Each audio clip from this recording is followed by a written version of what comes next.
Welcome to Unbiased and On the Fence. I'm Shane. Thank you guys so much for joining. Well, today's guest is Kevin Estrella. Kevin Estrella has been welcomed deep into the UFO community after having his own first-hand encounter with something not of this world.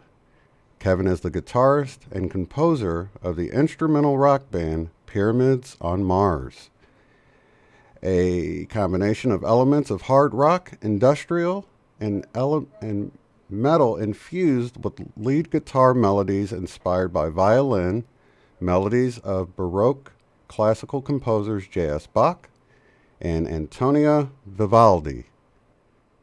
Kevin has always had a passion for UFOs and extraterrestrials. He spent over 20 years researching to understand why they are here. Kevin wanted to combine his passion of music with raising consciousness and awareness of the UFO and extraterrestrial presence. He felt it was always his purpose in life. This calling was affirmed on August 21st of 2014 when he had contact with an interdimensional craft of unearthly origin. Since then, Kevin began experiencing many other related incidents like incredible synchronicities, music downloads, symbol downloads through dreams, neck illusion DNA double helix design on his guitar, which we'll show that picture in a moment, and increased telepathy. His musical downloads are discussed in UFO researcher Grant Cameron's book, Tuned In, The Paranormal World of Music. Many of Kevin's personal CE5 encounters are discussed in Inviting ET by Sue Walker.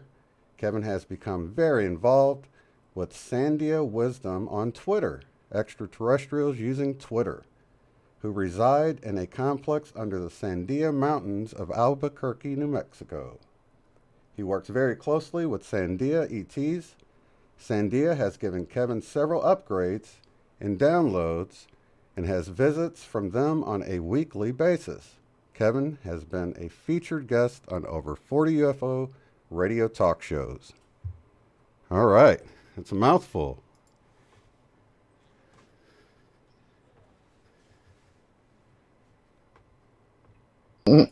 Well, I wanted to have Kevin on because with Shane's a guitarist and John Benny's a guitarist, and I just knew that they'd be really interested in your material.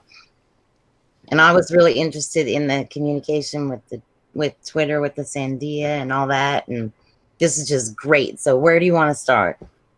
Well, we're going to start from the beginning, but I was just going to let everybody know that the Palm Week, Sandia Wisdom is the Twitter account, so people can find them at sandiawisdom.com.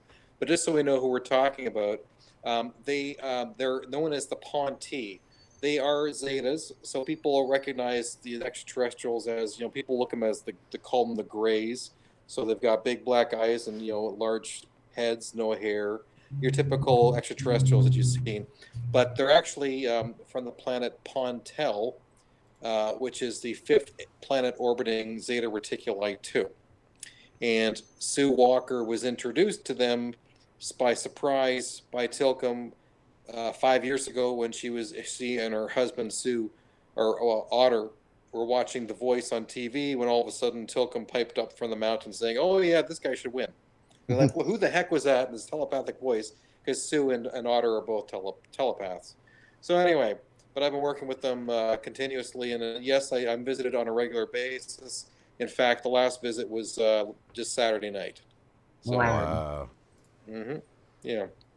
But let's rewind all the way back to the beginning so I can kind of explain to tell my story and how I got here. So yeah, I'm Kevin Estrella from the instrumental rock band Pyramids on Mars, music from the Mystical Red Planet. My style of guitar, my style of music is instrumental, very similar to guitar player Joe Satriani, who taught Steve Vai, who taught Kirk Hammett of Metallica, who's very well known. And I wanted to write music that was in his style, where the I guitar. wanted to chime in there and let you know that my guitar teacher at Silver Strings Music in St. Louis was also taught by Joe Satriani. No way. Yeah, that's crazy.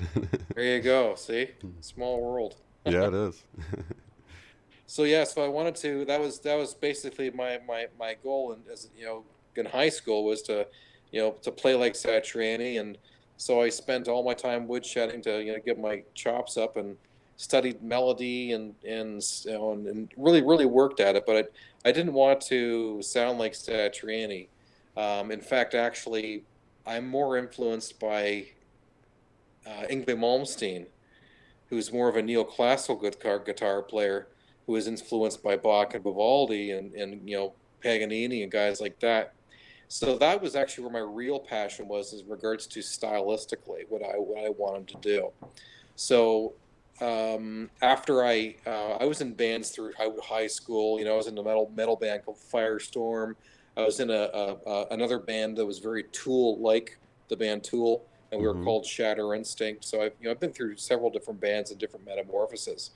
But I wanted to go back to writing instrumental music, which is what I've always my real passion was. And so then after those bands broke up, I just started real studying and spent 2 years studying Yngwie Malmsteen straight, and really started to develop my style. And then after studying Malmsteen for 2 years, I moved on to Bach and Vivaldi, and that was the end. That was it for me. Like, I couldn't listen to anything else. Hmm. It was like hearing music for the first time. So then, 2011, Pyramids on Mars is born, and I start writing my first CD. And so after I wrote that CD, um, interesting things started to occur that I started to pay attention to. And then it would be, yes, you have to realize that when I created Pyramids on Mars, I wanted to merge my passion and and awareness of raising people's awareness of the extraterrestrial presence here on Earth, because I had spent decades, literally decades, studying it since I was 19. And I studied it when I was in university. First, with a guy downstairs who was one of the first guys to ever have internet. And this is back in 92. No one had internet until the year 2000. This guy had internet, and he was like downloading stuff from like Bob Lazar stuff from Area 51. And I was like, what the heck is this all about? This reverse engineer technology and stuff. And then I started reading Bud Hopkins books on alien abductions. And then Whitley Strieber's movie came out, Communion, and that was really a big influence on me. I And love Whitley. yeah, and then I started, doing my own research on the internet. Studying, stuff with Richard Hoagland, and the anomalies on the moon, and the anomalies on Mars, and that's where then I got inspired for Pyramids on Mars. And then it was like, oh yeah, Pyramids on Mars was the perfect name for my band. I mean, it says everything. The image, everything was perfect. And so, and thus the music started to write. But some strange things started to occur while I was writing my first CD. And I'd be writing this at work after after the office was closed, and but during the daytime I was having all these crazy ESP moments, like where I would think about somebody and they would phone me, or Right. I would phone somebody in California and they'd be like, "Oh my God, we were just talking about you," and it was happening so often. It was crazy. I just stopped. Say, okay, I get it. I've got ESP. I don't know what's going on here. Little did I know, because I found this out later on when I talked to Art Bell's producer, and she put the two together, that while I was writing my CD and I was accessing higher levels of consciousness in my guitar playing, reaching a much higher levels of my consciousness as I do when I express myself, I was tapping into this other field. And Right. this is what we're going to be discussing today about the edge of the black. where music comes from, because I didn't know, 8 years ago what was going on with this process. I always look at how they say the muse is the spirit from you. A lot of people like Prince and stuff like that have had, like spirits that, I'm that have like incurred and gave them downloads and helped them to compose music and stuff. Yes. And from my, with my work with the Ponte, particularly with Teeny, with Thera, they have explained to me about what is going on, where music comes from, and we're going to be talking about some very profound stuff tonight. This is like big. We're breaking paradigms here with the understanding of where music is coming from, because the music is coming from the collective consciousness. It doesn't come from here. It's already from the collective, and it comes through the soup, through every single being, because we are all connected. When you understand telepathy, that it's all oneness. Everyone is connected. Every living thing is connected through telepathy, and that you are accessing all this information, and then you are reinterpreting this information. The music that's coming to you, you're taking your interpretation of it and you're amplifying your emotional message through you, and then you return it back into the deep of the soup, to the depths of the oceans of the soup. Like that's adding awesome. Your own energy to it. Exactly, and then you're putting it back out into the universe. And other people have different names for it. Kirk Hammett and James Hetfield of Metallica, they always refer to it as the zone, when they get into the zone. And it's the same thing. It's the edge of the black. It's the same thing. And Grant Cameron would talk, like his presentation, he would talk about all these musicians who got the music. They don't know where the music came from, but the music just all of a sudden appeared. And these songs would be written in 3 minutes, and all of a sudden it's a world hit. It's like they don't know where the music came from, but they tapped into this other consciousness. And so many musicians talk about the same thing. So we're going to get into that with the Edge of the Black presentation. That's awesome. We got a lot of musicians, so this is going to go over real well. Yeah. Because a lot of people, it's a natural thing. They don't really understand the mechanics behind it, because I've done the same thing. I like imagine the dial turning on the radio, the static, and then I tune into something. And that's how I start, and I get the complete song with the lyrics and everything, and just start writing it down and playing it. And so that's cool, because that's you're kind of giving me insight on where it was coming from at that time. Exactly. That's very nice. You don't think about it, the song writes itself. And that's it. The song writes itself.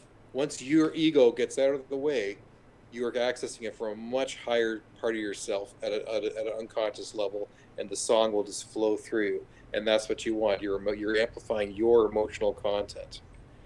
But we're also going to be getting into even more deeper things, and the fact that music can be communicated at a telepathic level. And we'll be talking about that. Very nice. Because the Ponte, that is what they have been teaching me for the last year. And I have been very successful with proven success. We'll be getting to that. So, I released my first CD, Pyramids on Mars, and I start working on my second CD, Echo Cosmic. And then it would be August 14th, 2014, when everything would change. So, I walk out onto my deck. It's 10:30 at night.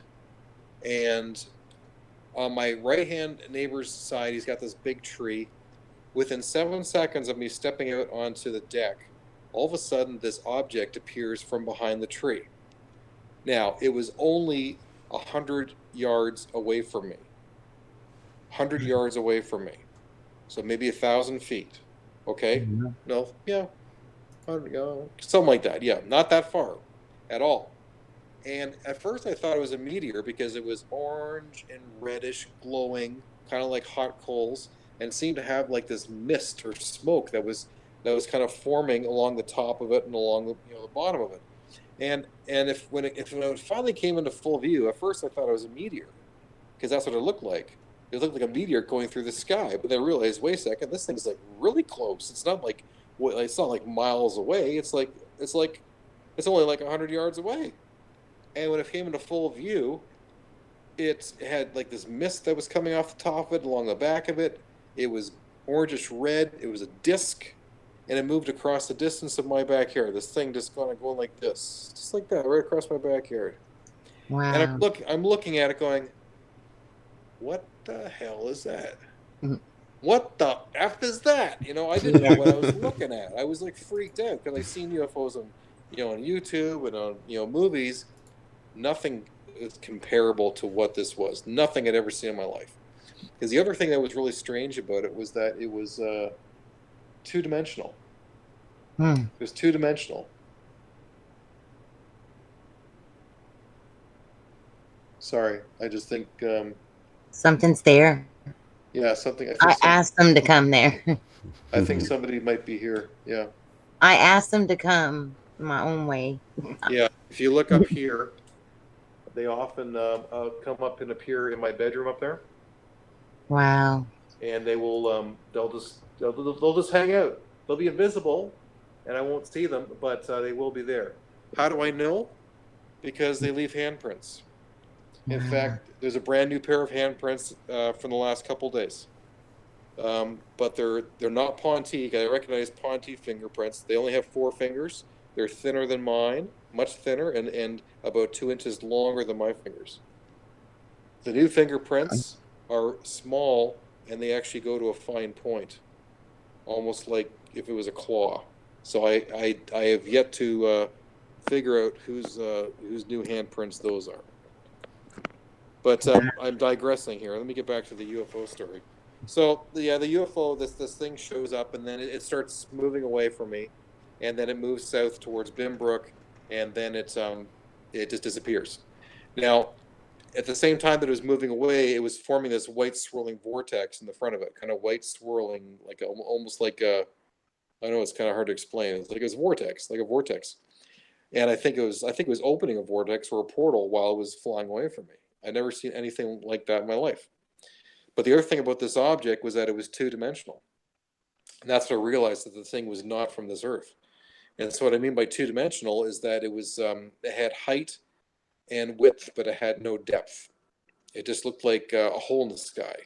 It looked like a solar eclipse. It just didn't make any sense. The physics of this thing just did not make any sense. Being two-dimensional, covered in plasma, glowing red, orange, or red, opening a portal. Like, I was just freaking blown away. And after it left, I was actually scared. I was I was I was shell shocked. My paradigms had been shattered. Um, I always hoped to see a UFO, but after this happened, I just didn't know. My mind couldn't wrap itself around it. Your mind wants to try and make sense of what it is you just saw to put it into the physics of what you understand the world to be. Nothing could fit. I never seen plasma radiating from an object. I've never seen a two-dimensional object. I've never seen a freaking portal. I was for 2 weeks. I couldn't. I didn't. My mind was just like messed up. But I overcame that, and I realized how blessed I was to have witnessed that UFO. I filled out a report to MUFON, and then it would be almost a year later when things would be revealed to me.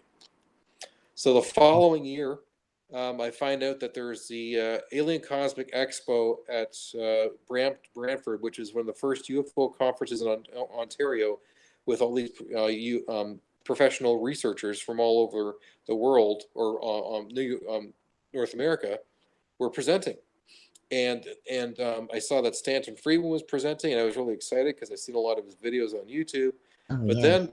then I saw Grant Cameron, and then when I saw they were talking about this, this great, researcher who's won all these awards and stuff, and then when he's talked about what he was going to be talking about, that's where I was completely shocked, because his presentation was on extraterrestrials and musicians, and why extraterrestrials are contacting musicians to raise consciousness and frequency on the planet. And I went, oh my God, this is all about me. This is all about me. This was the first synchronicity of my life. There was something bigger going on, and there was no coincidence as to what was going on, and that I was being called to go see Grant Cameron. That was my wake up call. The UFO sighting was only basically the wake-up calling card saying, okay, Kevin, your mission begins now. And the reason I say that is because I've been able to confirm over the last several years that I am not the only one who was activated in August of 2014. I've met several other people who are actually a part of we're actually part of the same plan, same team, Plan B.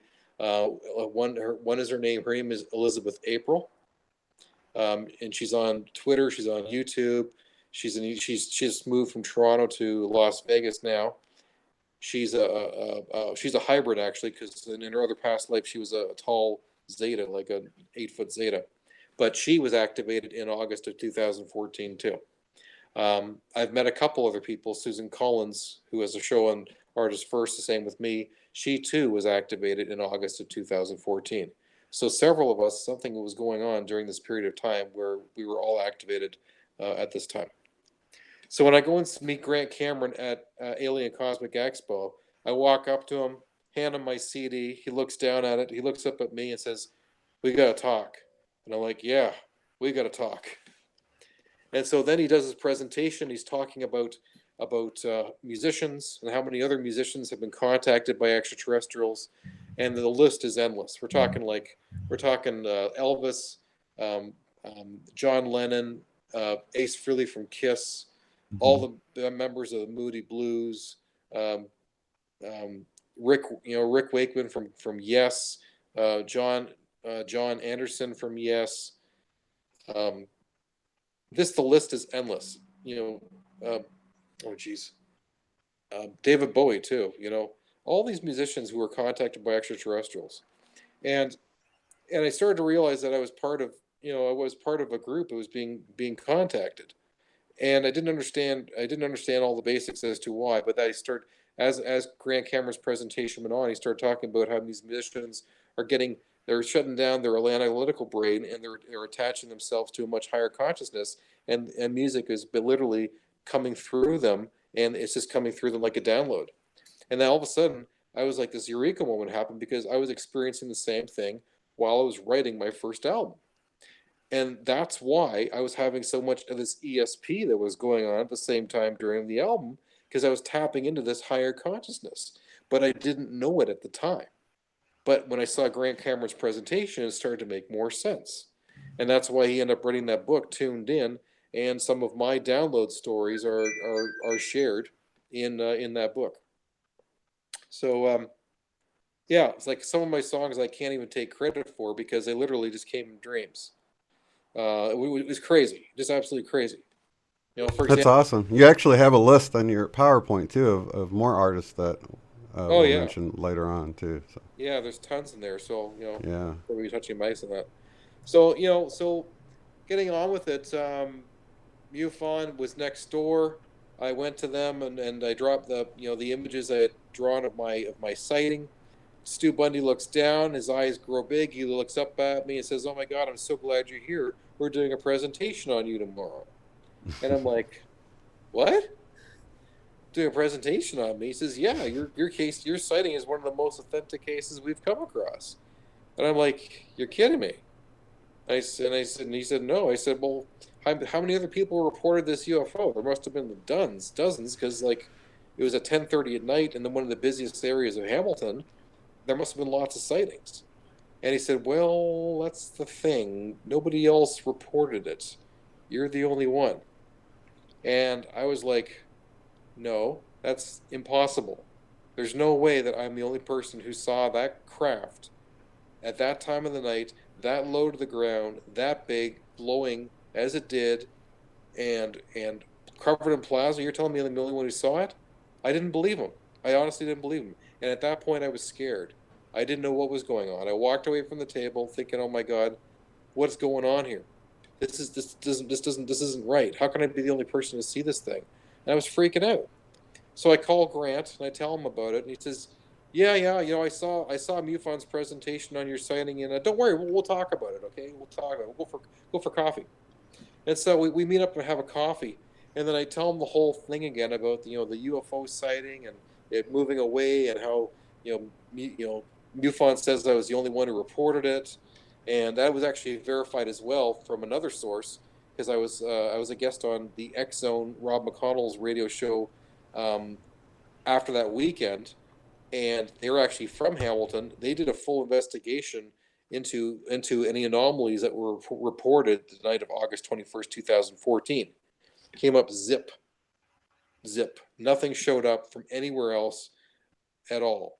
To the point that the following day, I got an email from their producer saying, "Due to the lack of evidence of your sighting, we don't believe your story. Don't ever contact us again." And I could have been upset, but actually, I was actually relieved. I was really happy because of the fact is that they did the analysis. They did all the research to find out that there wasn't anyone else who saw this ship. And that's what Grant pointed out to me. He said, "Oh, the fact that you saw it and nobody else did, yeah, that happens all the time." And I'm like, "What do you mean it happens all the time?" He says, "Yeah, one person to have a UFO sighting and nobody else. Yeah, it happens all the time." He says it happened. The same thing happened to John Lennon in New York City. John Lennon steps onto his porch naked, and this UFO is so close he could throw a brick at it. He's calling to all the neighbors and screaming at everybody else around downstairs, and nobody else was around. It was like the city was silent. It was quiet. And he was so frustrated about the whole thing that he wrote a song where he even the lyrics even said, "I saw a UFO in New York City and nobody cares."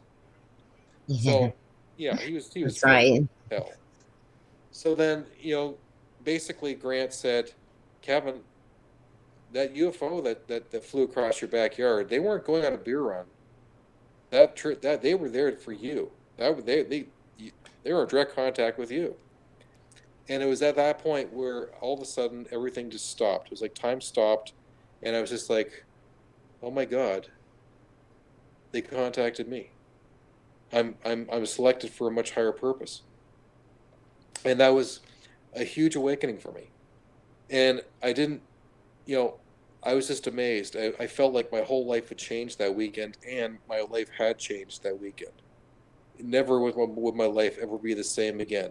With all those synchronicities and being called to go see Grant, Grant had all the answers, and that the UFO was actually there for me. And then everything else started to flow after that. He introduced me to Michael Lee Hill. Michael Lee Hill taught me about the importance of 432 hertz tuning Yes. away from the 440 hertz, to get to a more natural state of tuning with music. And then 3 months, after my UFO, basically shortly after that, that's when I had that dream, the vivid dream, where my guitar was being handed back to me with this DNA double helix design in the neck of the guitar. Yeah. You want us to And show that now or no? sure, we could show that. Yeah, yeah. Also, that UFO I saw was in 2014, at the end of July. I Wow. just verified it with my daughter. Well, there Just you now, just go. now. Wow. I didn't mean to make a noise, but I had to ask her for sure. It's That's weird. Huh? Okay, so I'm showing the image right now. This it's awesome. This is the neck of the guitar here. Yes. So this design I saw in a dream. My guitar was being handed back to me by these three Ponte, and I thought it was really cool that seeing this design in the neck, but I didn't know what it meant. I just thought it was cool. And then 3 months out, like 3 months after I talked to Grant, I'm followed by Neck Illusions on Twitter, who have a custom patent for removable neck graphics. I contact Mark from Neck Illusions and say, "Can you create this design that I got in this vivid dream?" And he said, "Absolutely." And not only that, but they ended up giving me an endorsement deal and made this design into one of their top selling signature artist series. It's so Now, cool. yeah. So but there's a huge significance. There is a symbolism behind this symbol.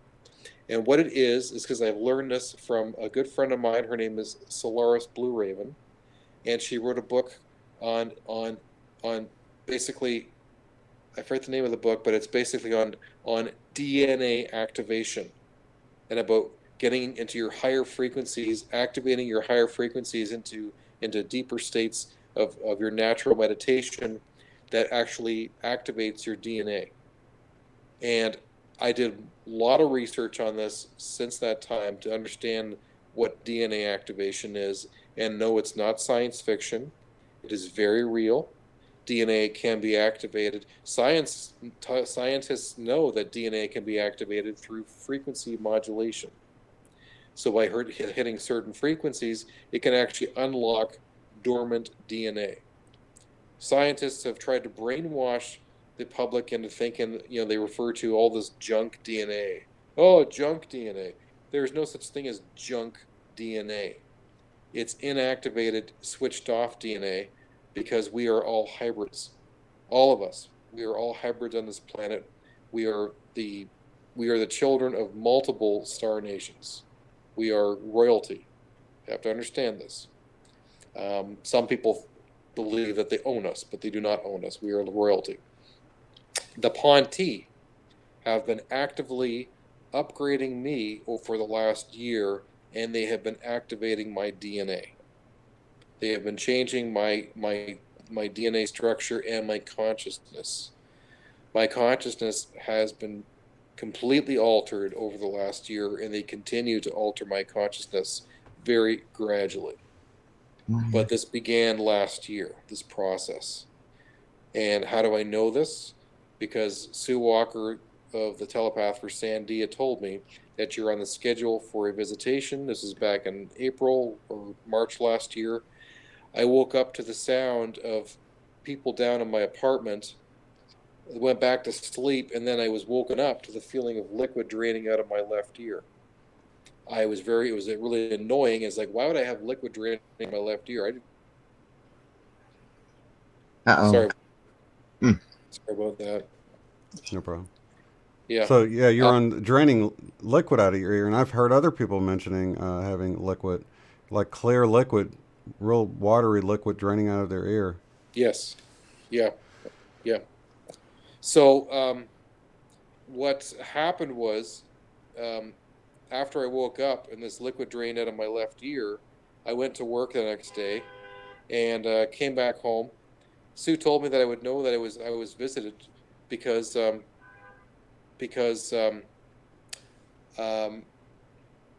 something would be moved in my apartment, and I had a little statue that was facing against the wall, and I was like, "Wait a second, I didn't move that. Like, why would I put my statue against the other wall?" And then I tweeted to the Sandia, and they stated that the trainees thought he was strangely cute. They were apologizing if they did not put him back properly. And I was like, oh my God, they were here. I was freaking out. Now, my other friend who is visited by the Ponti, he was talking about, yeah, I was visited too. And Judy was waiting for me to go to sleep so that they could remove black goo. And I'm like, black goo?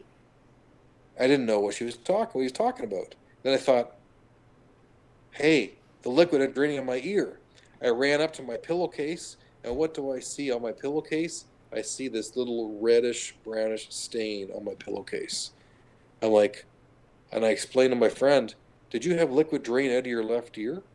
And he said, oh, yes, thank you for reminding me about that. Judy mentioned that would be the last part of the process with the liquid that they put inside us that would clear us out. And I was just like, oh my God, what's going on here? Because it was not just me, it was him too. And there's another friend of ours, Jason, who follows Sandia. He had the same process done too. Now, what happened was, this is really interesting. Over the next 7 days, when I go to urinate, my urine was like putrid. It was disgusting. It smelled like pneumonia mixed with chemicals, mixed with metal. And this stuff was coming out of my body for like 7 days, just coming out of my body, like draining all this toxin out of my body. By day 7, my consciousness was completely activated. I was accessing areas of my brain that I could focus on areas of my brain and put concentration and activate it. And I had never been able to do that before in my life. I never realized how much control and how much control whoever the cabal is that they've done to turn us all into walking zombies. We have no idea how they've purposely dumbed us down, putting with the fluoride they put in the water, with whatever this black goo is these artificial intelligence nanites, everything that they do to basically deprogram us from reaching our higher consciousness selves, to dumb down the entire human population. The Ponte released me from that. They repeated the process a month later because I have another stain on my pillow, and after that, I had a continuous I now have a continuous connection to the collective consciousness. So, and they've still been ramping it up. They've been ramping it up even more and more. Like, I've got so many samples. Like, you know, I know when they've come and visited, because I was told by Sue, you'll know that they've come to visit if there's like dirt in your bed, and that would be it. You know, like I'd wake up and I'd be lying on sand, and it's crazy. I probably have like 4 dozen collections of sand, that I put into little tapes to of the visitations. It's not that I'm going to the beach and coming home and jumping into bed. No, I've got like enough sand here to build a sandcastle, and it's because they're taking me somewhere, and I'm bringing sand back with me. But they keep upgrading my consciousness. But that being said, I should probably back up a little bit and kind of explain a little bit more about who the Sandia gang is, and kind of get into who they are and how I'm working with them. You want to put that picture up? Let's see, what picture? It's the group picture. Oh, okay, yeah. Let me share the screen so you guys know what I'm looking at here. And okay, so let me move forward. Here we go. Is this There it we here? go. Yeah, and that's their Twitter. So if anybody wants to follow them, this link is also in the description as well. But it's Sandia Wisdom on Twitter. Yes. So my friend Kale introduced me. He said, yeah, there's actually real extraterrestrials using Twitter, and so I started following them about 2 years ago. And after following them, I started to realize, reading what they were saying, that it didn't seem to be a joke. That they were very, they had a certain personalities that were coming out. They were very intelligent. The way their wordings were, the way they spoke, was very wise and very understanding and very, I don't know, there was just an energy about it that seemed really genuine. And then I started to make friends with Teeny and Drudy online and Radar, because they were the 3 that were on most. And then they said that they were going to introduce me to have an interview with their telepaths too, because they wanted to get to know me at a more personal level. And so then they set that up, and then Sue and I talked, and then we just instantly started developing a really, really close relationship from the very beginning. And it got stronger and stronger. And Teeny and Drudy were there for me through so many hardships, because my marriage was dissolving at that point, and they even knew. I hadn't even said anything to them, and they already said, "We know, Kevin, because we feel you telepathically.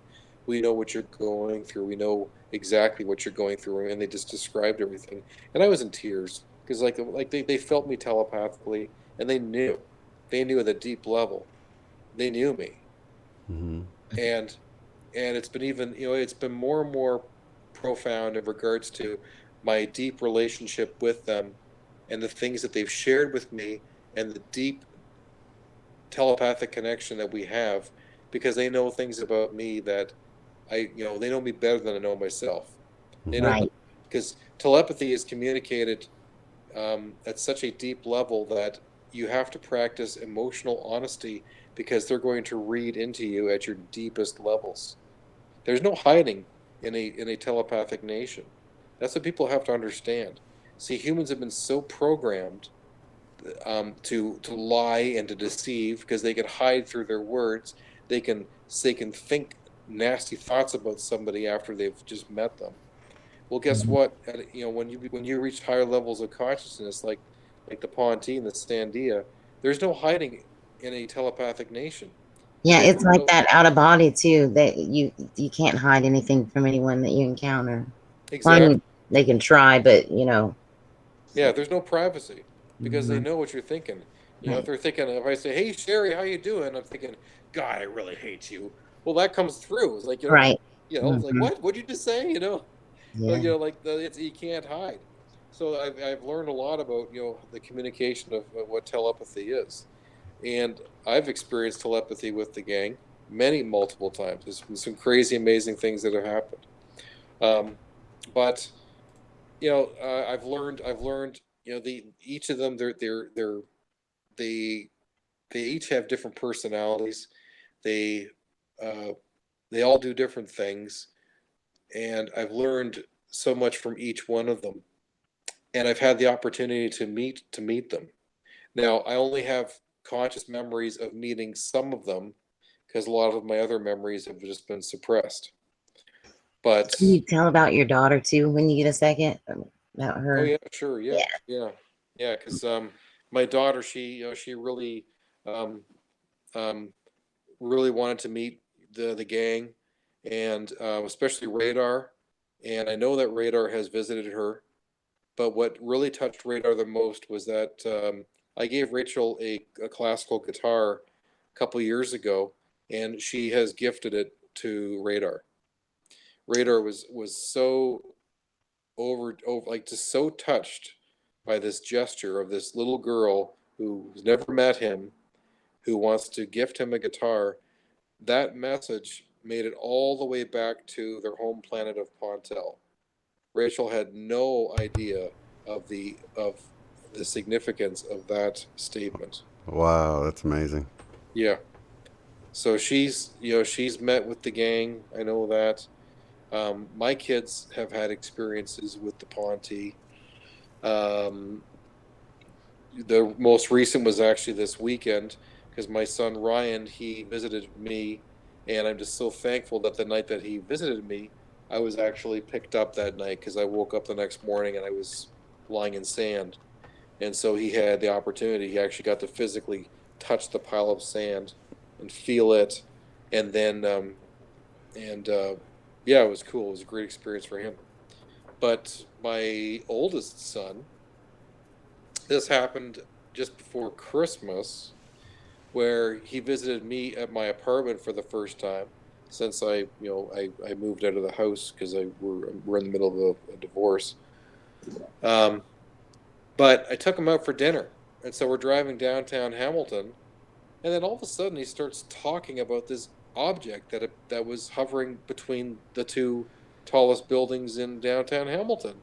And he was asking me questions like, he says, "Is NASA close to here? Do you think they could have been NASA's?" I'm like, "What are you talking about?" He said, "The ship." I said, "What ship?" He said there was like a ship that was floating above between the two, the two tallest um, buildings in downtown Hamilton, right above the center square. And it was projecting. It was on its side. It was projecting this beam, kind of like a plasma stream, and I didn't understand what he was talking about. But throughout the whole entire dinner, he wouldn't stop talking about it. He was so excited. And so we get back to my apartment, and I asked him, "Would you like to draw? Like draw what you saw?" And when he drew it, I just realized that was a UFO. But it was right downtown Hamilton. It was right. It wasn't like it was like a mile up in the sky. It was like 20 or 30 feet above, above a building. It's like that's just crazy. So once again, I'm thinking, okay, I wonder if his sighting is anything like mine. Let's find out after that weekend if it was reported on the news. It should have been all over the news. A UFO sighting right above the city of Hamilton, just cut like 30 feet or 20 feet above the buildings. No, there was nothing. No reports whatsoever of any UFO. So they have a way of selectively uncloaking for individuals, like just tuning into their frequency of what they can see. And Yeah, I don't know exactly wow. the consciousness technology behind it. Grant Cameron, it's known in the UFO world as the Oz effect. So they're able to shut down whoever they do not want to have contact with, and only have contact with those who they want to. Everybody else they're able to shut down. Real short, I gotta say this. When I saw the UFO and then my daughter had witnessed it too, her boyfriend was there. and he didn't see it. He saw a small orange dot like back in a tree line, but he didn't see it like we did and in the same spot as we did. Isn't that Just wanted to amazing? tell you that. Isn't that amazing? Yeah. See that there? I'm glad you said that, because that just goes to show it's, people who want to have extraterrestrial contact, you have to believe. You have to practice emotional honesty. Why is it that there's so many people who never see a UFO? And these are usually the skeptics, the scientists, some of these professional UFO researchers. They've never seen a UFO. And you know why? It's because they're not ready. They're not ready. They're mentally not ready. So they're always the ones who are on the outside looking in. You've got the experiencers, like us, and then you have the researchers on the outside who are trying to figure it all out, trying to figure out the nuts and bolts of it all. Well, guess what? There's no nuts and bolts. It's all consciousness. And Right. That's what I think too. when you understand that it's Yeah. consciousness activated, consciousness first, then maybe physical matter afterwards. Because these craft, many of them are alive. They have a consciousness as well. And some of these craft are not physical. They are energy. They are biological. They Do you think are they could be like Merkabahs, some of them? like That's what I got. Merkabahs. Exactly. We've seen ships all of a sudden turn into bright lights. They'll break apart into like several pieces and come back together. It's like a Merkabah thing. Mm. Energies. So, you can't put it into one box because it doesn't all fit in the same box. There's just too much going on. But getting back to the Ponte, they've been amazing teachers. My experiences with them have been incredible. I remember when PETA first visited me. So if you look in this picture, in the very center there, center bottom, you see a little guy peeking behind a door. Well, that's PETA. I actually got to meet him in person. I was lying right here as I am right now on my couch. I fell asleep on my couch, and I hear 2 feet land just a few feet from me. I hear this like that, and I realized that I was awake and they were allowing me to experience the visitation. So I was conscious. I kept my eyes closed and I didn't move. I was just so excited. Little did I know that there was a reason why I didn't move. It's because I was actually paralyzed. Oh. I didn't know this. I realized, several days afterwards. I thought I was just pretending to be asleep. No, I was actually paralyzed. I was a rag doll. So, and it's for protocol and for safety reasons. So, Peter walks up to me. He puts his arm underneath my neck. With his other arm, he puts it underneath my legs, and then he just gently picks me up off the couch and holds me in his arms like a baby.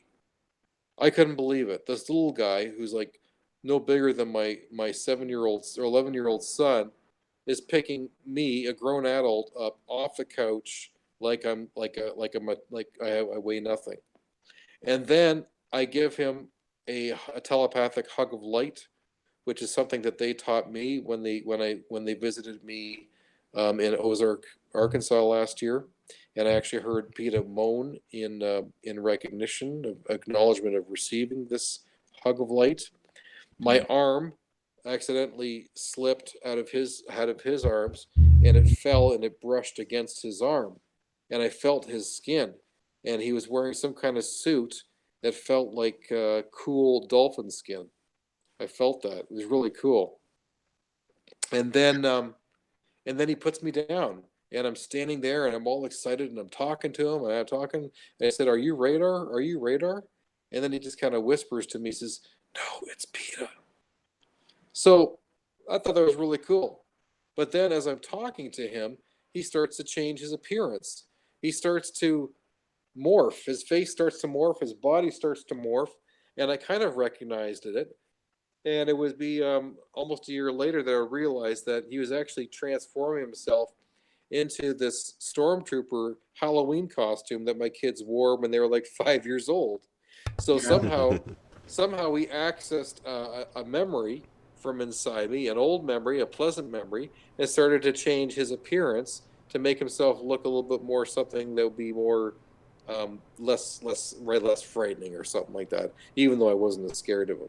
But it's amazing with the telepathy abilities that they're able to look that deep inside you, pull a deep memory from you, and then projectedly, consciously project that onto you, so you don't, you feel more comfortable. It's amazing the stuff they can do. This is Yeah, that's awesome. yeah. So I really encourage everybody to follow Sandia on Twitter at Sandia Wisdom, and they teach a lot of stuff. What's more important actually is going to their official website, which is officialfirstcontact.com. It's at this website that you can download the Telepathy 101 Primer. This is a free online course. You download it it's available in about 20 different languages, and it teaches you how to develop your telepathy. This course was written by Teeny. So if you look in the picture there, she's the one on the top to the left, second from the left there. That's Teeny. She's the one who wrote this course. It's a free course. If you practice it, every day for half an hour for 100 days, you're going to get better, and you will be heard, and you will have contact. So that's what I tell everybody. If you want contact, go to officialfirstcontact.com, download the Telepathy 101 Primer, and practice, practice, practice. Wow. You will have contact. Yeah. So I'm adding that link down in the description box right now. Perfect. Yeah. So, but I'm trying to think of what else I could talk about with the Sandia crew, because there's a lot that I can get into. At their website, the whole Twitter history is there from the last 5 years. You can get into that, and they talk about all kinds of stuff. They talk about everything about the reason why they're here, which is preparing humanity for official first contact. Official first contact is taking place in the year 2021. They've been working at this. They've been here for decades preparing for official first contact. I am working with them very hard to prepare people for official first contact. That's why I'm speaking all the time about Sandia. Every radio interview I do, I talk about them. I talk about downloading the telepathy primer. I talk about people practicing their telepathy. I tell people to practice emotional honesty. They need to be mindful of their thoughts, because your thoughts control who you are. They control everything inside your body. And if you have negative thoughts, you're going to end up, giving yourself cancer. Everything is mind. It's all your mind. You understand that all your consciousness controls and creates your own reality. You can control the future. You can make your own future. It's all a matter of your own consciousness. So you start to understand these things. You start to understand telepathy, oneness, that we're all one with the Creator. That there's no division between us and the Creator, God, Source, whatever you want to call. We're all connected. There's no separation. The Ponti are very connected. They're connected at a much deeper level, but they know how it operates. They're not religious. They are very, very spiritual beings. Very spiritual beings. They understand that everyone is connected. They are very loving beings. They love to learn. They love to teach. They are curious. They ask funny little questions. The most, mundane things that we do, they are curious about. I can't tell you, I was doing a radio interview, and PETA, all he wanted to ask me about was shaving.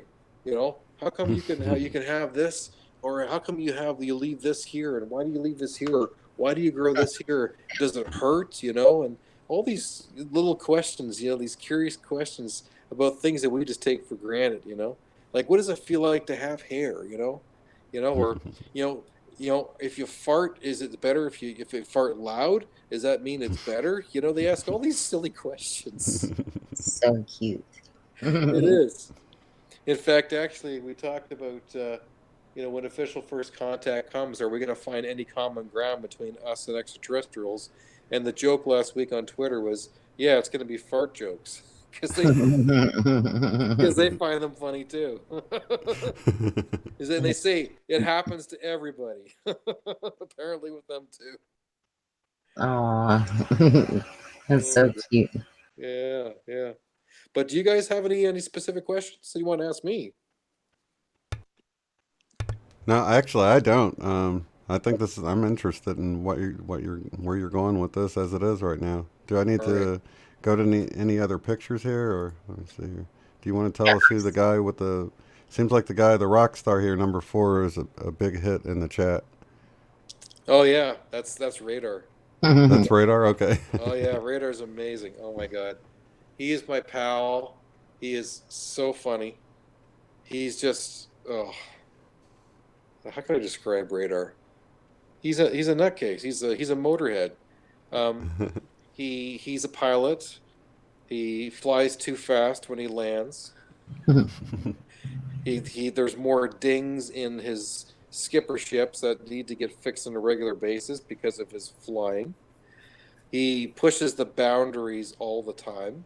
If it's got an engine, he's got to find out how fast it goes. He pushes everything to the limits.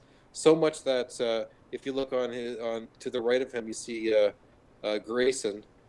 Grayson has nicknamed Radar Brinkman, which is short for brinkmanship. Oh my God, Radar! What else can I say about Radar? Um, he's just so funny on Twitter. He's just so funny. The stuff he comes out with. He's Bob joking. wants to know where they're originally from. Yeah, well, they're from the planet Pontel, so that's the fifth planet orbiting Zeta Reticuli 2. Okay. Okay. So we got the Zeta Reticuli system. There's one star, and then right behind that star is Zeta Reticuli 2, and that's where they're from. So Radar was chosen by Tilcom. Tilcom is their commander. He's the guy on the far left, the really um, the guy who looks like Anthony Hopkins. And in fact, actually, he apparently his voice sounds like Anthony Hopkins. Wow. Yeah, Radar, his voice sounds more like Johnny Depp. Oh, wow. Yeah, sounds more like Johnny Depp. Grayson has a very deep voice. I compare it to Leonard Nimoy, like Spock.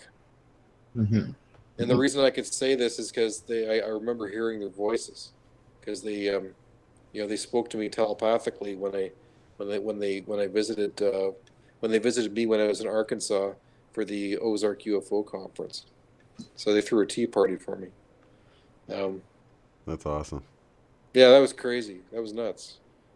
Should I tell the tea party story? Yeah, let's hear Okay. So I went to the Ozark UFO conference, and the gang was talking. They were so excited because they got the green light to go and visit me there, right? And so I knew that Grayson was there. I knew Radar was there, and they made it known that they were kind of like hanging out down there. So I'm looking all around the entire time, trying to keep an eye out for them. Or expecting somebody like to give a Zerbird in my ear. You're like a because they've done that to Sue when she's been like at home. But it didn't happen. Nothing happened.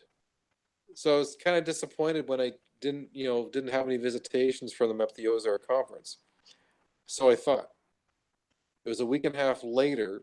I was just trying to get dinner together when all of a sudden I started having these flash memories, and I started seeing memory of because I stayed with a friend, and in the room that we had, it had two rooms. So I had a bedroom, and she slept in the bedroom, and then it had a party room, which had a long couch, it had a love seat, and a sofa, and I was sleeping on the couch. And all of a sudden, I remember being woken up to a Ponti jumping up and down at the end of the bed where my feet were, saying, get up, it's time to party." And it was Radar. And then all of a sudden, like I tweeted to them saying, "I've got this memory coming to me. Is this my imagination, And then Radar pipes up and says, "We were placing bets on you, dude, to find out when your memories would come back. Yeah, we got together, we partied, we laughed, and he snorted tea out your nose. When do you want to do it again?" And when he said snorted tea out my nose, I'm like, what? Then there was that trigger word.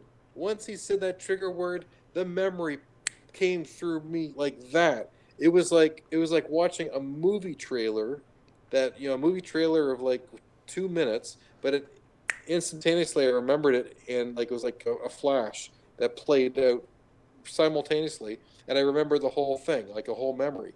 And I remember like Radar was they threw a tea party for me.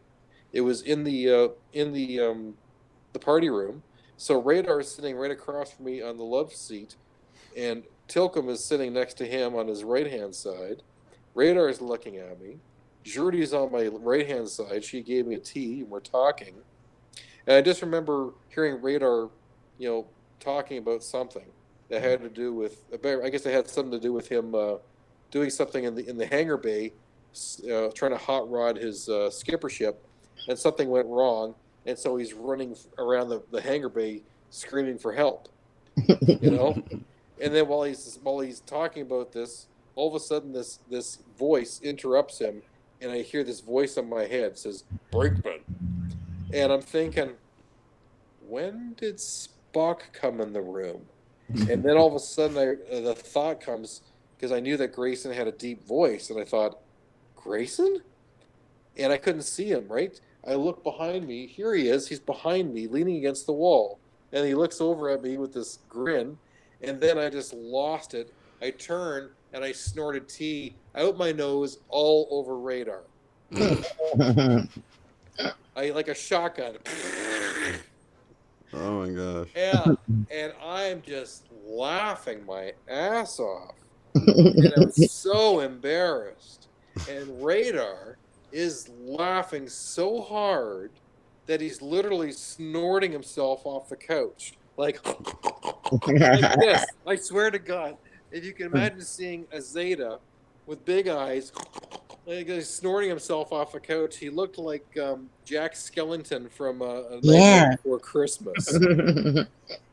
That's what he looked like. Oh my God, it was so funny. And then I finally come to, and we're both looking at each other with tears in our eyes from laughing so hard. And he looks at me, and he says, I've never seen one of you do that before. That's so cool. I just lost it all over again. The look on Grayson's face, it's like, what? And I'm just laughing so hard.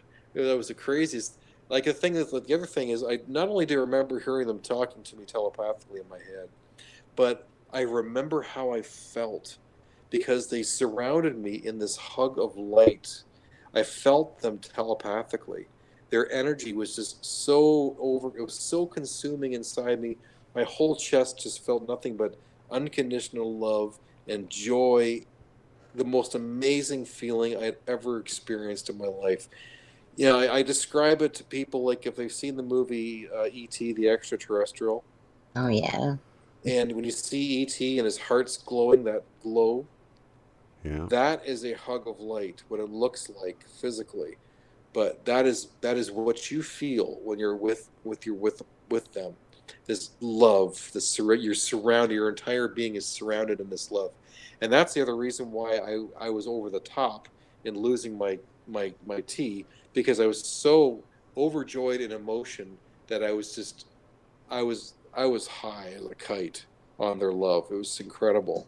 I never wanted to leave it. I never wanted to leave their presence. It was one of the most amazing moments of my life, and I'll never forget it. I really won't. I have to say that this story, it's just the whole thing makes me feel better, because like when Misha, well, I've been told before that I had like Pleiadian, maybe heritage or whatever, but when Misha was on, she did a pendulum thing and was getting Zeta, and I was like, Zeta, because you know how people talk, right? in communities and stuff. And I mean, it kind of freaked me out and makes me feel better what you've said. Yeah, because like the Zetas get a lot of negative rap, negative Yeah. publicity, and you have to understand that is because there are different sanctions of Zetas. Um, when I was at Stargate to the Cosmos talking, doing my presentation on the Edge of the Black and the Ponte one we're looking up here, Sue told me that what upset Tilcom the most is when people call them aliens, because he said there are Zetas who are manufactured here on Earth. There's other extraterrestrial races here that are working with military groups, not for the bit they're not for the better interest, but for their own personal interests. They manufacture these canister Zetas who are not alive. They're basically biological robots. They're cyborgs. They're chipped. They're controlled, and these are the ones who are doing all these harmful alien abductions and all these other bad things. Right. And so then they're the ones who get blamed to give the real Greys, the guardians of this planet, a bad name. And Tilcom said, those Greys, they are the aliens, not us. So that's what people have to keep in mind. These the Zetas are the guardians of this planet. They have been around for at least 136,000 years, if not longer. Okay? Their records for this planet go back at least 136,000 years. They have been helping humanity on the back through on the other side for a long time. They have prevented many nuclear disasters. Mm-hmm. We have no idea how many times we've come close to a nuclear disaster that they interfered with to stop it before it got out of control. Because the Ponte, they're able to see somewhat into the future and see future events to be able to stop stuff. Also, remember, they are telepathic. So they're able to telepathically tune in to our leaders like Kim Jong-un or whoever else might be doing something that is bad, and there might be an accident. So they're like the police. I can't tell you how many times in the last 2 years where they were actually over in the Southeast Asia, keeping an eye on the war games that were going on with these Korean war exercises. And there was an accident that took place.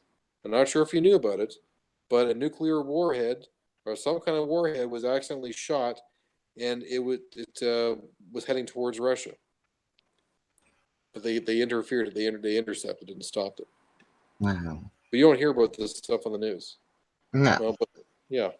But the Ponte, they've been doing all kinds of stuff to try and police this planet without too much breaking the prime directive, so to speak. Right. Right. Yeah. So did they have anything to do with the Hawaiian one that went off too? What's stopping that? I don't know. Okay. I don't know. I think that was one thing that they were also monitoring. I believe so. So the Edge of Black stuff is the black talking about like the void? The Edge of the Black is where music inspiration comes from. So You want to bring up that Shane? sure. Yeah, let me switch to this here. Yeah, the Edge of Black presentation. Okay, the Edge of the Black, yes. Yeah. Yeah. Oh, actually, that's a UFO there in the background, right? That is correct. Yep, that's a picture of me. I was photobombed during a photo. Yeah. That's awesome. Yeah, so they know where I am at all times. I'm kind of used to ET contact. So They're cool. my friends. I'm so used to it. That's so cool, man. That is so freaking cool. I'm ready. This sounds like, and it really, I think, somebody's saying, so are they gray too? That they prefer not to be called gray. It's sort of, I don't know, derogatory, like, Yeah, it's like we calling call us white and black calling or us a pink. whatever. Yeah. Yeah. So it sounds like they've created these biological androids that look like them to sort of give them a bad name or just to come up with something, because they didn't have to make them look like Zetas, did they? They could have made them look like anything, but it's sort of just, I don't know, give them a bad name or give them a bad rap or make people fearful of Yeah, that type of yeah, alien or it's the whole extra. programming thing here on the planet. Right, That's why you know you can't try and find a positive ET movie that was released by right, Hollywood. yeah, They won't do it. It's got to be scary. It's every alien that you ever watch on TV is scary, or is going to kill you, or is going to is going to come out of the ice, and Kurt Russell has to save the day. It's right. Or they'll start out nice and then get nefarious, and yeah, yeah, exactly, yeah. So this is all like programming to make people naturally scared of extraterrestrials, to make it more difficult for the real extraterrestrials to have contact, because they want to have contact, but you have to get over your fear programming. This hmm planet is controlled through fear, and Mhm. that's the whole boundary as to what's going to hold you back from having contact. I have no fear, zero fear. I feel no fear at all of anything, you know yeah, and I've learned this because I really realized that it's a programming thing. Once you get rid of that, I've I'm visited all the time. You know, not just by the Ponte. I've been visited by um, a reptilian. I've been visited by a tall white. I was even visited 6 weeks ago by a Sasquatch. wow, Right here in this very apartment. wow. They're interdimensional too, right? That's what I hear. That's right, and that's how he visited me. Wow. Yeah, I'll tell you about how that happened. So, you have to realize that I've already had contact by Sasquatch because of my connections with the Sandia gang. hmm Because Radar, he is good buddies with Kie, who's a 15-year-old Sasquatch. So when I visited Sue and Otter for the first time in Albuquerque, I went out to I was sleeping in their camper, right? So I get into their camper to start unpacking my bags, and all of a sudden the camper is rocking back and forth like this, and I'm going, "Whoa, whoa, what's going on?" You know. And then I'm like, is that me, or is that what's going on? I didn't know what was going on. And then it'll be the next day after we said goodbye to Sue and Otter that I started tweeting saying thank you for the visit. And by the way, was Radar, was that you rocking the camper last night? And the response back was, well, I got a little hairy help. And I Wow. realized, oh my God, it was a interdimensional Sasquatch. It was Kie who was doing that. Now, when I visited Sue and Otter just this past October, and I was staying again in the camper, what do you think happened the minute I got into the camper? Same thing, back and forth. Every single time I'd step into the camper, it would just be ever so gently, like I was rocking like back and forth in a boat, and I'm just laughing so hard. And in fact, I went to bed, and there was one night where they just rocked me to sleep. It was so cool. And so it was about 6 weeks ago. I was sleeping. I wake up around 4:30 in the morning, and then I'm just in the process of falling back asleep when all of a sudden my brain stem activates, like it just becomes, and because they've done so much work on my brain, right, and my brain stem, that was the hardest part when they did that. We worked on that one. That just freaking knocked me right out. But when they did this, all of a sudden it was like my brain stem went on its alert. It was like saying, you have a visitor. There's a presence here. And so then I allowed myself just to drop in consciousness. So I was like in a alpha theta state, and then I went into just a very light lucid dream state. Okay, so um, it's not really asleep. It's not really awake. And I remember looking down on my apartment, and all of a sudden I became paralyzed. I couldn't move.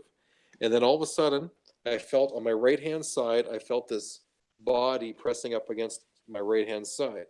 So obviously it was in an interdimensional state, because if it was in a physical state, I would have had 500 pounds of Sasquatch crushing me into a pulp.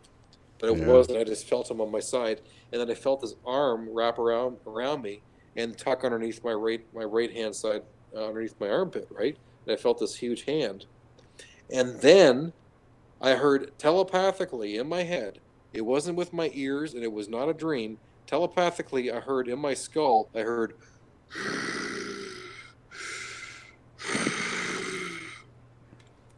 and I gave my visitor a telepathic hug of light, and then I just very slowly started coming out of that lucid dream state, and then I'm awake, and I still feel that hand underneath my armpit, and then I realized, wow, I just got a hug from a Sasquatch. And see, people could go into fear and really blow that one out of proportion, you know, if something like Yeah. It's always fear that holds us back, you know? Well, if I had fear, they wouldn't have showed up. oh, Yeah, that's that's true. true. Yeah. That's why people don't have experiences like that, because they have fear, or they carry subconscious fear. I don't have fear. I have zero fear. And well, hang on a second. Just plugging back in.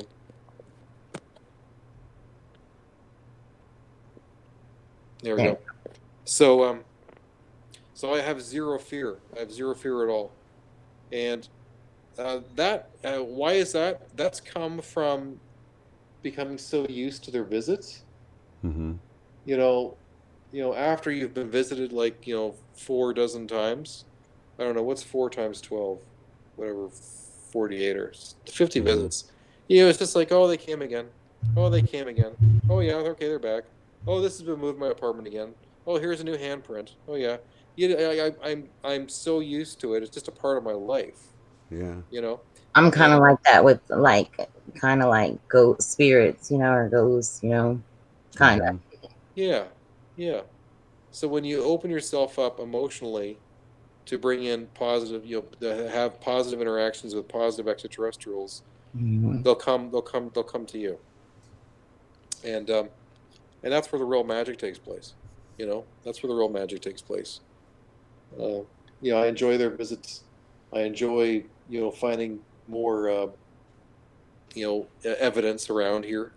These handprints that are left. Sometimes I got an obelisk crystal that'll be moved, but it's not just here in my apartment. They've actually visited me at work. They've Wow. actually visited me at work, because I've got we have a really cool group of people at work, and there's a whole clan of us who are like our tribe, which we're all into crystals, and we all collect crystals. And so several of us have we have selenite uh, Wow. crystal balls. Mm. Yeah, oh man, and I also got I got a pyramid that's made out of moon rock, and then I've got salt crystals as well, halite. But I keep this pyramid exactly in a certain spot. Okay, several times my pyramid has been moved on me, and I've checked around the office, and nobody's touching my stuff. Mm-hmm. But my pyramid will be sometimes be slightly moved out of place, and it's not the people who clean the office at night, because they don't clean, because my counter is really dusty, but they play around with my pyramid and move it around on me. Wow. That's so cool. Yeah, I'm not the only person to do that to. I mean, Jason, who does the administration for Sandia, he lives in Florida. He's visited every day. Every day he's visited, but he actually gets to see them physically. He sees Peter hiding in his closet. They don't even bother to cloak for him. I'm kind of jealous that way. So it sounds like they got a great sense of humor. Oh God, yeah, they got a sense of humor. Yeah.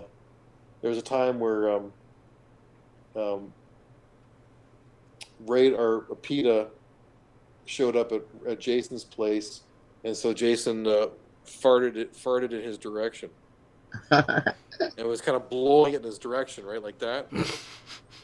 And so then Jason's sleeping, late at night, when all of a sudden he hears, inches from his face, a big rip, like somebody ripped one right in his face. Mhm. And he said it smelled like really strong garlic. And he's like, "Oh my God, what did this guy eat?" And it was pita. It was pita. Yeah, they had a fart contest. Believe it or not. Wow. Yeah, I'm trying to think of some of the funny things that they've done.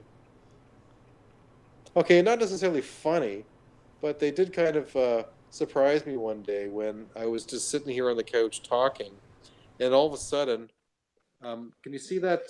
Can you see that statue on the wall Yeah. there?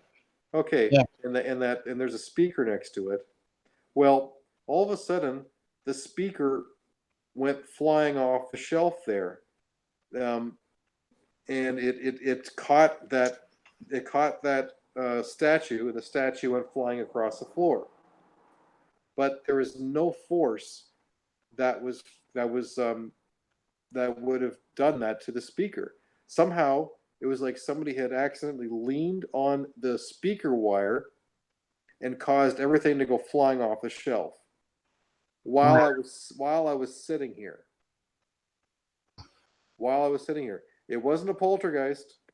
It wasn't a ghost. It was a Ponte was here, and they I guess they accidentally leaned on something, and everything went flying off the shelf. Wow. But a couple other cool times when they visited. Um, Sometimes they like to watch me play video games. Like my PS4. So I was like playing Doom on my PS4 one day, and I was in the middle of a scrimmage, and all of a sudden somebody's kicking the back of my futon couch. And I'm like, what the heck is going on here? It happened like 6 times in a row. I'm like, okay, somebody's here and somebody's getting excited. I just kind of pause the game, hold the controller up my head, and say, okay, if you want to block my memories here, just take the controller and you can play, you know? But nobody did actually take the controller. Uh, but yeah, I've had some funny things like that happen. It's been pretty cool. Sounds like they each have their own personality too. I mean, they just like we do, Each They one's are an they are individual. every one of them is very individual and very different. Um, just as different as we are. They look physically different as we do. They have as much personality differences as we do. They are human like us. We have to understand, they're not aliens. There They are brothers and sisters, right? Yeah, we're all related. When Yeah. people when the official first contact happens and we get over these boundaries and people find out that we actually share the same genetic material as they do, because there's no pure race of extraterrestrial out there. Everyone's related to everyone else at some level, because we've all had our DNA tampered with at some level. You know, that's why you got these creator beings out there. There's all kinds of beings out there who are part of who work for creator, who in some way have some hand in the seeding of new worlds, the creation of new life, the sharing of DNA. Even the Ponte, they're not a pure race. They're not purebred. I don't know, if there is a pure race out there. I don't think that. I have no idea. Where was I going with this? Forget it. We were just talking about their personalities and how they're really not different than us. Oh yeah, that's right. Yeah. So we have to understand is that they are human too. Well, They are human just God, so Yeah. or source. Yeah. Well, they're human. They are human too. There's multiple forms of humans throughout the galaxies. We think that we're unique.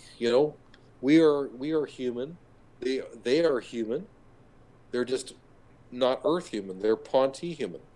There are Pleiadians who look very much human like us, but there are also avians, bird people Yeah. who are human. You've got the Lyrans who are cat people. We can't imagine all the different types of beings that are out there. You've got reptilians, you've got mantis, you've got spider people. You use your imagination. There are so many different types of star nations out there, and we have to understand that we're not so unique as we think we are.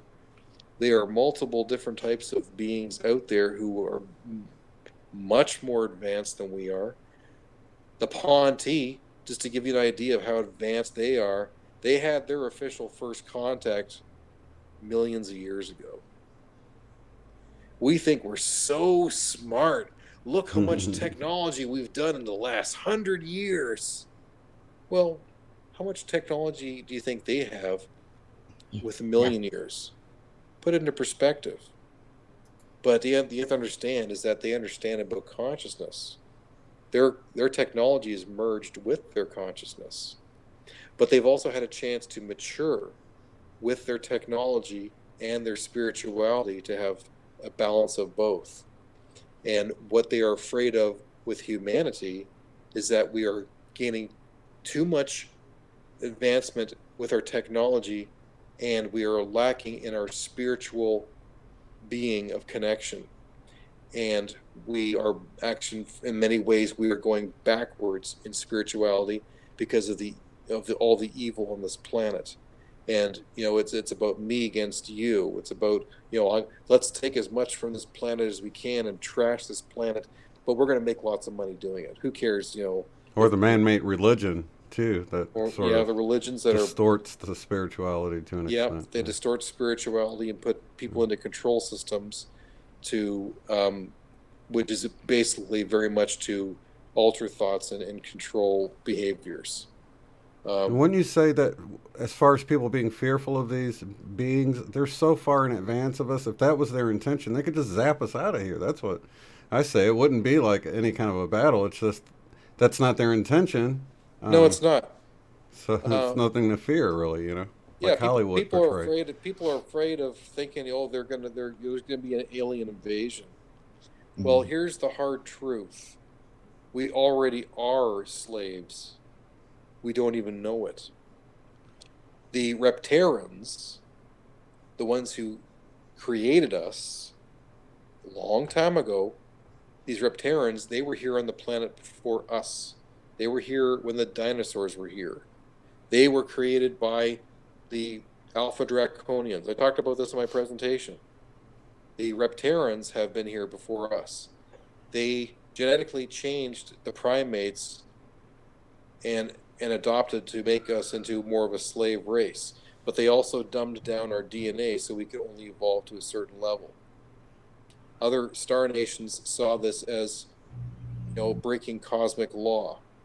That you cannot do this to these beings. They are sentient beings, and so they started. The Pleiadians got involved. There are different groups that got involved to help evolve us to a higher level of state. And they changed our DNA. They added more DNA to us. They activated more, and These Reptarians, are these who we think of as the Anunnaki then? I know that's more of a title than a race. I mean, that's like. Yeah, I know that there's some connections with the Anunnaki and the Reptarians, but I don't know the relationship. I would give it more the Reptarians are more what we refer to as the Illuminati, the Cabal. I was just going to ask that. Yeah, they're the ones still working with them, and they are the these ones dumb who've bases been or running whatever, the show. They've been running the show since the beginning. They're these Reptarians. We'll call them. The only reason I call them Reptarians is to understand that they are reptilian, native to Earth. So we can call them reptilians, but just to clarify, they are native to Earth. They're not a star nation. They're native to Earth. The ones here, they live underground, but they've controlled things from the back all this time. They're the ones who helped make the decision in regards to what books were going to go in the Bible. They're the ones who decided, we have to remove this teaching of Jesus, these teachings of Jesus. We're going to change the words here. His teachings on reincarnation, nope, that's not going to go. We're going to have one life, and we're going to invent a hell so we can keep everybody in fear that they have to obey us, Otherwise, they'll go to hell for eternity. That's all manufactured. There's a That is couple correct. of things that slip through that I always point to people, in the Bible that it's like they missed them, you know what I mean? But Hmm. there's a few things in there where you can tell he's referring to reincarnation, but it's sort of overlooked because that's thought of as against dogma or doctrine. Exactly. But I interviewed. I forget his name, but he spent 5 or 7 years retracing the footsteps of Jesus, trying to answer the question of where was Jesus from the years age 12 to age 32. And there's a lot of evidence that points that Jesus spent those years going back and forth and spending them in India. Yeah, in India and Tibet, and he was studying Buddhism and all that, and he has a great respect for those religions. Hmm. So, and so you have to understand there's a lot more. There's reasons why in the Bible all it says is and Jesus grew in God's favor, and he was gone for like 30 or 20 years, and then he came back. He's here to save us now. Well, why is the Bible so quiet about that? Suppression of information. Yeah. Suppression. There's so much stuff about I can go into the Bible like it's just crazy. It just drives me nuts. You know. Yeah, I got a friend who's a Vatican representative, and the stuff that's been told to me, the purposeful um, changing of words in the Bible. So you have to understand when you read in the Bible and it's mentioning about a cloud. Well, that word cloud, the original word was object. So they Mhm. replaced that word object with, cloud. If you replace the word with object and go back and read the Bible, you're going to have a very different visual of what they were actually describing, especially if you read Ezekiel chapter That's 1. what I was gonna say. Ezekiel, Yeah. Yeah. Totally. Yep. I feel like had a lot to do with like what I saw that time. It just Yeah. I resonated with it a lot anyway. Yeah. When you read it, it says like cloud it looked like it was molten, like molten fire. Fire. Hmm. There's no cloud that's molten fire, but an And like the object. colors of the bow after a rain. Yeah, an object that's molten looks like molten in fire. Okay, that makes more sense. You know, and then there's all kinds of stuff. I mean, that's why when we talked about those, my presentation that shows all those religious paintings with extraterrestrial with UFOs in it. I love those paintings, by the way. I'm really into them. How come the Vatican doesn't recognize those? They're hundreds of years old, but when you go to the Vatican.com website, what does it say about extraterrestrials? There's no such thing as extraterrestrials. We have no information on that in the Bible. There's no mention of it. I just feel those paintings are so activating, like if you kind of Yeah, meditate on them. yeah, yeah. Those paintings are beautiful. And there's so much history and evidence of extraterrestrial contact with throughout human history with with all civilizations. The Mayans. Like so many, and even the Native Americans, Aborigines of North America, they've been in contact with star nations. There's stories, like the of them of the star nations coming down and teaching them. That was not that's not science fiction. Those are actual real documented accounts. And And I'm so friends. much Egyptian hieroglyphs show it too. Yeah, it does. It shows it too. But here's the other thing that's really cool about Egypt. When you see pictures of like the Egyptian gods, like Thoth, who's like half man with a bird head, people think that's just like some kind of character or no, they actually existed. Hmm. Those were real people. There were some crazy genetic scientists who did that kind of stuff, and there was half man, half beetle, half man, half bird. All these beings who existed in Egypt actually exist. And actually, I'm friends with Clifford Mahudi, who's a Zuni tribe leader. Actually, I met with him last week when I was in Sedona, Arizona. We're becoming very good friends. He is on Ancient Aliens a lot, and he talks about their nation's history with the Star Nations, and he talks about that too in regards to when you see there used to be a bird man who's half man half bird. He would come land, and he would be teaching them, star language.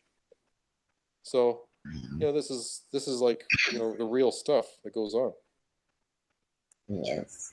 Yeah, Mahudi actually did a wonderful presentation in Sedona when I was there in September last year. So Awesome. yeah, That's great so cool. guy. Yeah, he's such a great guy. Yeah, and he's got a wicked sense of humor too. Yeah, he was real funny. He was definitely entertaining. Yeah, yeah. Well, shall we move to the? I want to make sure we get to the blackness. I know people are wanting to know the edge of Oh the black. yes, yeah. Where Let's get to that because that's important. Um, let's get to the edge of the black. I want to talk about that. I'm not going to be able to go through the whole presentation. sure, yeah, we can just kind of. Let's see here. I'll open this up here. Some of the stuff you've already covered, so we can move through as Yeah, well, quickly as you want. just keep skipping through it, and I'll tell you when to stop. Okay. I hate to keep you so long, but you're gonna have to come back. And Yeah, and someone was pointing out in the chat about I think it was Joe Satriani had surfing with an alien. Yes, he had that for the album cover. Yeah, Yeah, yeah, yeah. I think we've covered a lot. Oh, Eric Clapton too, huh? yeah, yeah. I talked about him. Yeah. I've had a lot of communication with Sammy Davis Jr. in the dream state. That's random, I know, but he was on there on your list. I saw his name. Mm-hmm. Yeah, anybody watching this later can pause it and check that out if they want For some to. I reason, saw Cheryl Crow was on there. She's from St. Louis, where I was from. Yeah, this is my presentation at Stargate the Cosmos on the Edge of the Black. Yeah. All right, so why musicians? Okay. Oh, do you want me to stop here? yeah. Sure, yeah. Okay. Let me see. Let's see what I can do here. Jump to my notes so I can get through my notes here. Okay.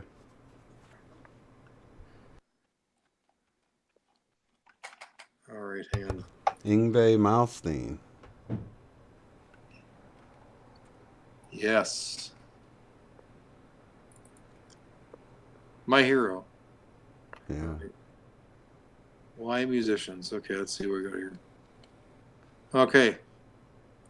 Yeah, so why are musicians being contacted by extraterrestrials, and why is it at golfers? Well, it seems strangely unique to musicians.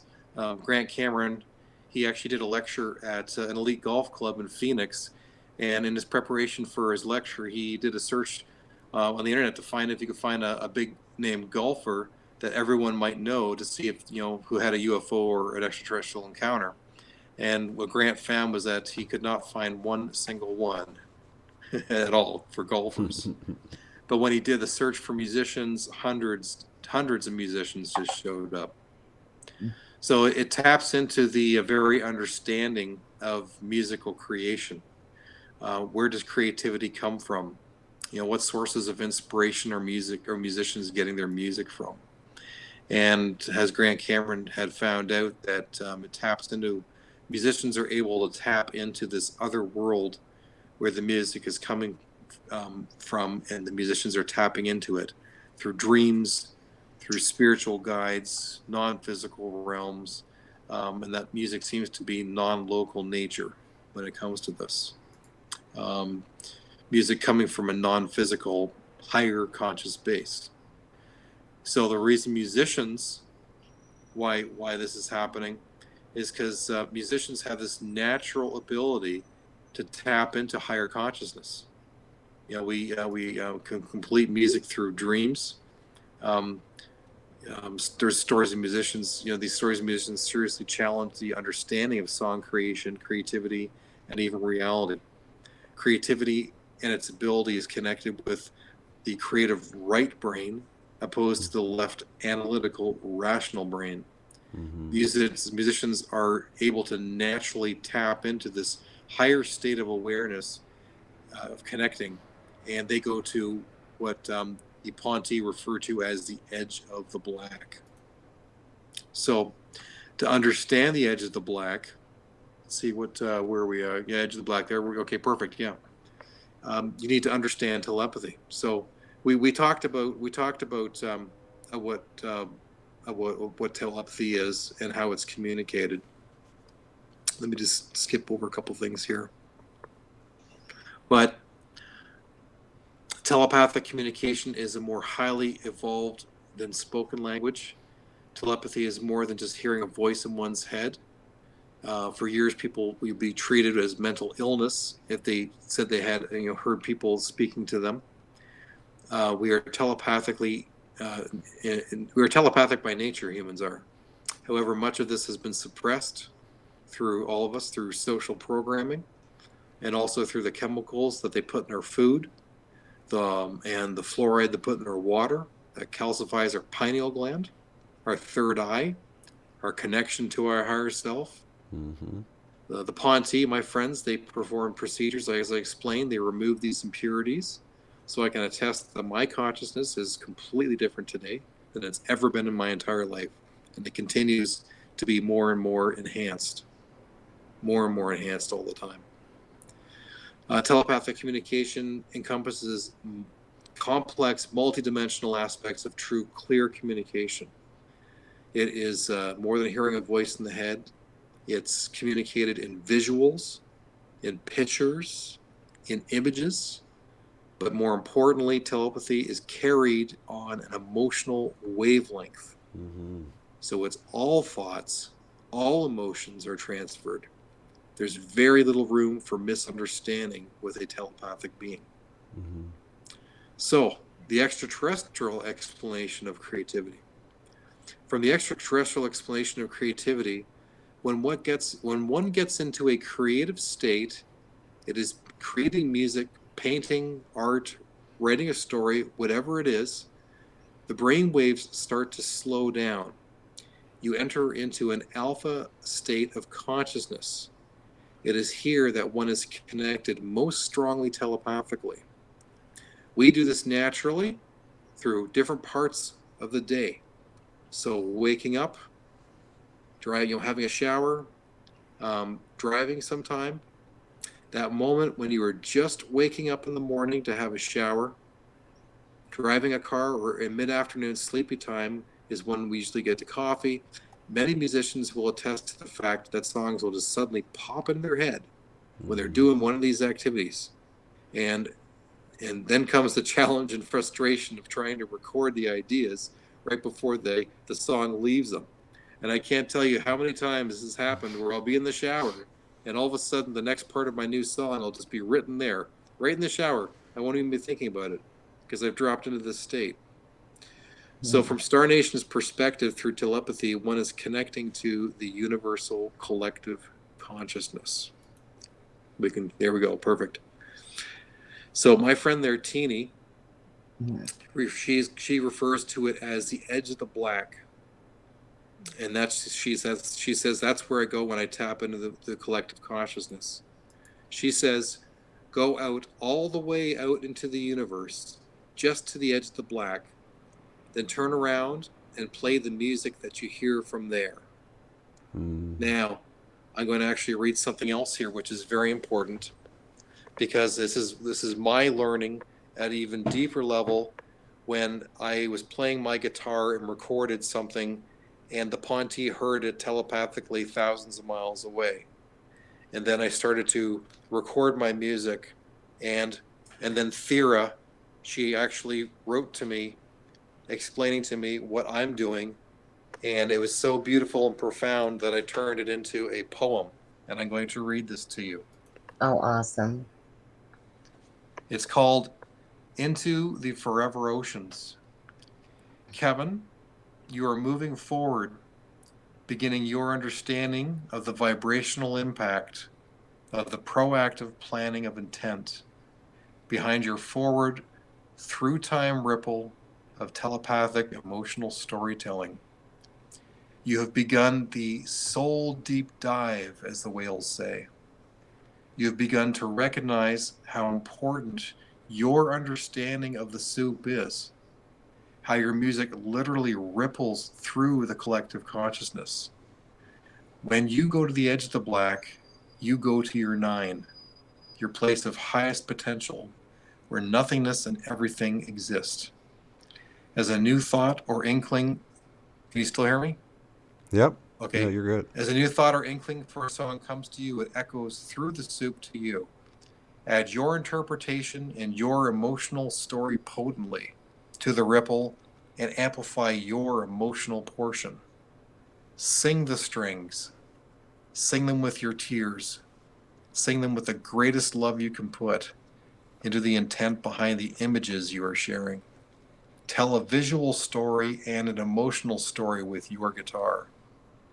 The chords, in reality, are complex emotion-filled murals.